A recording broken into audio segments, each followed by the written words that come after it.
Assalamualaikum. Selamat pagi anak-anakku. Bagaimana kabarnya kalian hari ini? Lia doakan semoga kalian sehat selalu ya. Jangan lupa sebelum belajar kita berdoa dulu ya. Nah, untuk pembelajaran matematika pada pagi hari ini kita akan belajar materi tentang sifat-sifat operasi hitung. Nah, perlu kalian ketahui untuk sifat-sifat operasi hitung ini ada 3. 1. Sifat komutatif.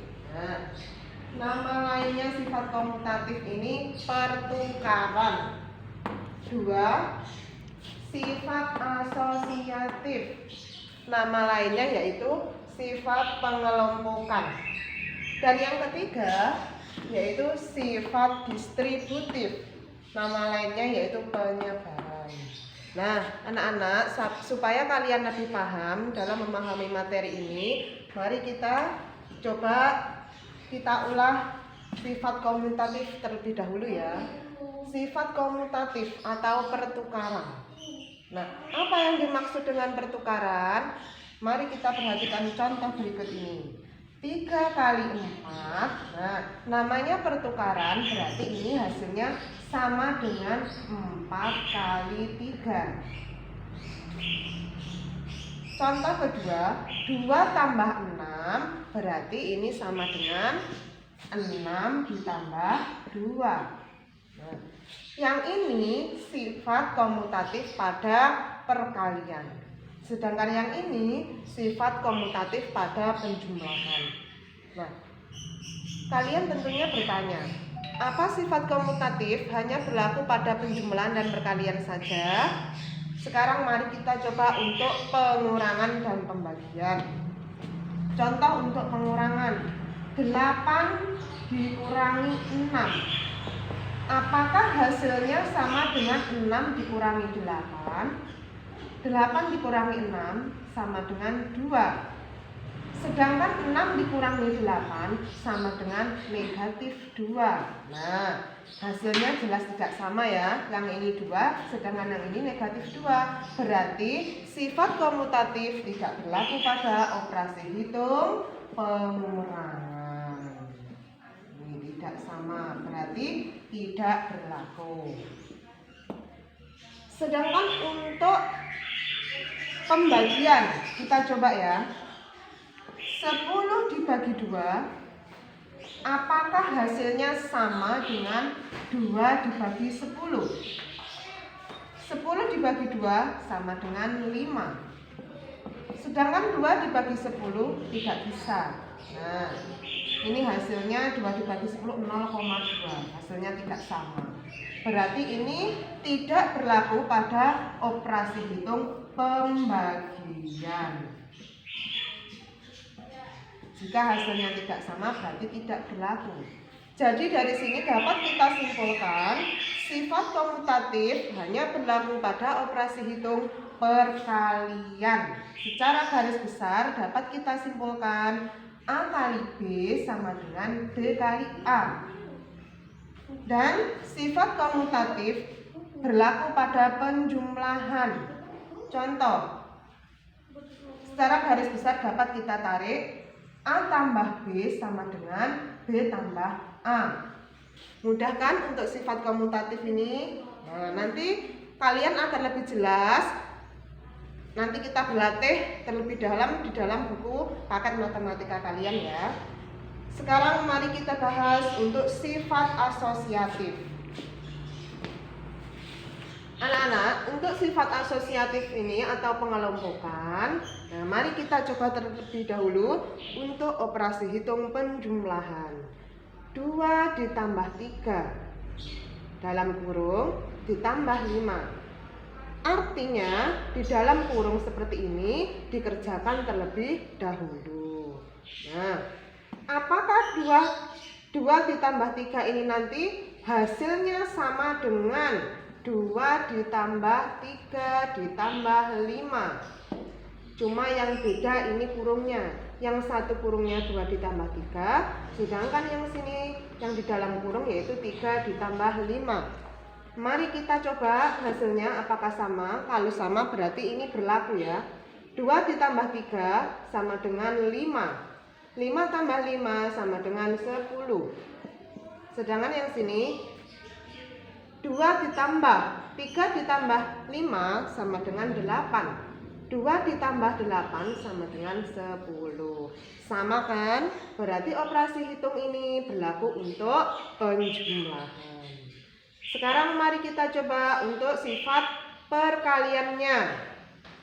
4 kali dalam kurung 5 kali 2. Coba kita pindah kurungnya ke belakang. 5 kali 2. 4 kali 5 kali 2 yaitu 10. 4 kali 10 sama dengan 40.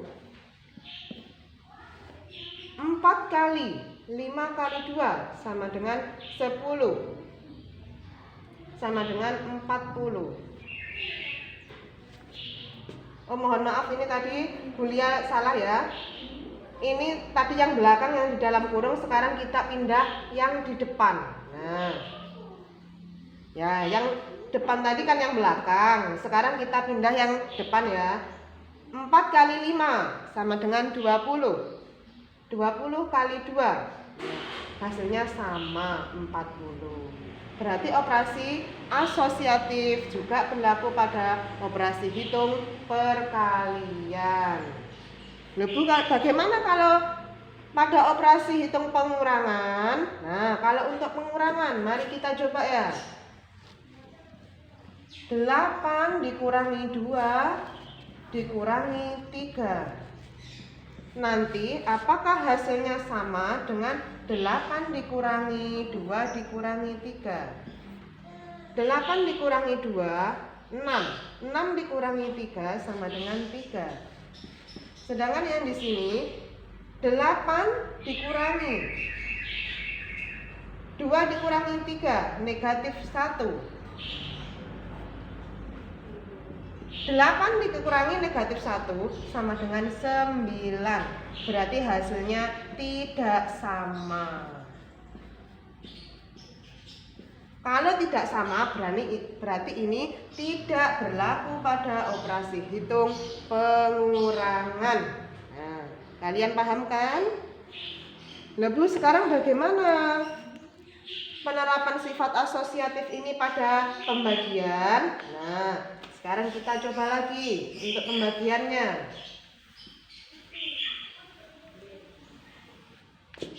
Contoh 10 dibagi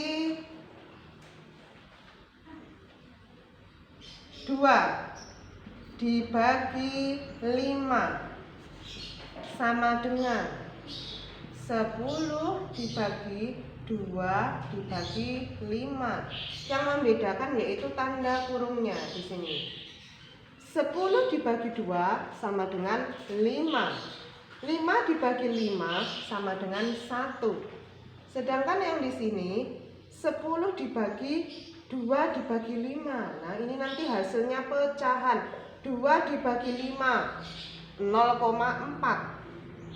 10 dibagi 0,4. Nah, ini hasilnya pecahan. Berarti ini tidak sama. Berarti ini menghasilkan pecahan desimal ya.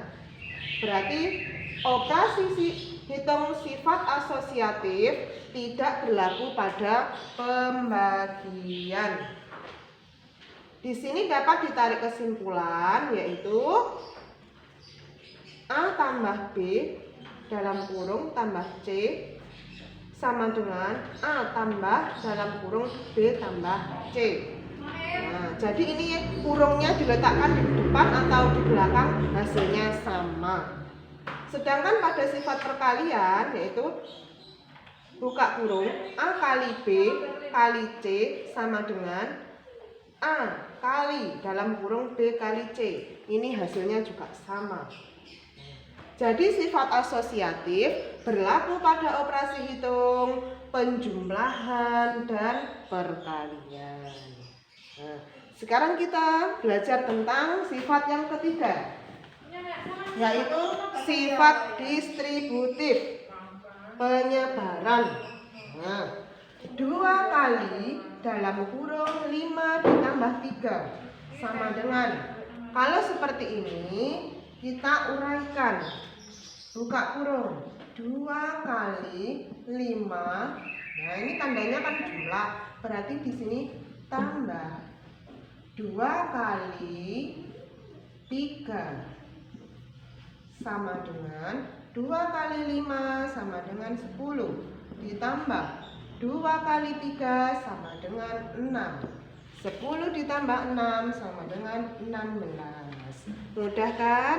Nah, dari situ dapat kita tarik kesimpulan, yaitu A kali dalam kurung B tambah C sama dengan buka kurung A kali B ditambah A kali C. Untuk lebih memahami materi ini, mari kita buka buku paket matematika. Nah, jangan lupa terus semangat, terus belajarnya yang rajin. Sekian dulu pelajaran matematika dari kuliah hari ini. Wassalamualaikum warahmatullahi wabarakatuh.